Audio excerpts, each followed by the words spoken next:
Balaam leva ses yeux et vit Israël habitant dans ses tentes selon ses tribus. Et l'Esprit de Dieu fut sur lui. Et il proféra son discours silencieux. Nombre 24, 2, 3. Qui était Balaam?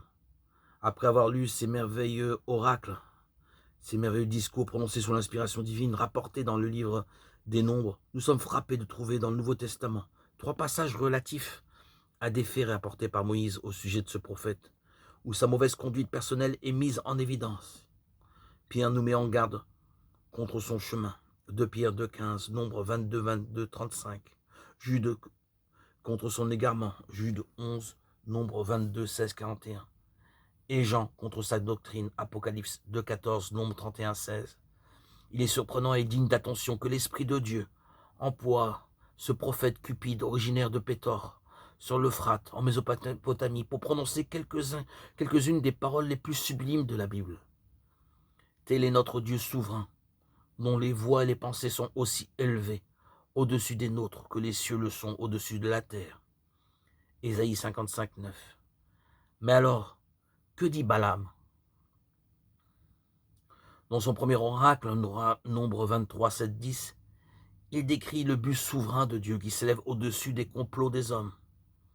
Son plan, pour sa propre gloire, c'est de séparer le peuple d'Israël du milieu des nations et de le multiplier malgré ses ennemis. Le second oracle, versets 18 à 24, est centré sur la grâce étonnante de Dieu, qui ne voit pas les choses comme l'homme les voit. Cette grâce annonce à ce peuple une bénédiction que personne ne peut changer. Et elle n'aperçoit aucune iniquité en lui. Comment cela se peut-il? C'est que Dieu a toujours en vue l'œuvre accomplie par Christ, une œuvre qui efface tout péché de son peuple. Le troisième oracle, 24, 3, 9, décrit la toute-puissance de Dieu qui produira la bénédiction et la fertilité chez les fils d'Israël. Elle leur donnera aussi la victoire sur tous leurs ennemis.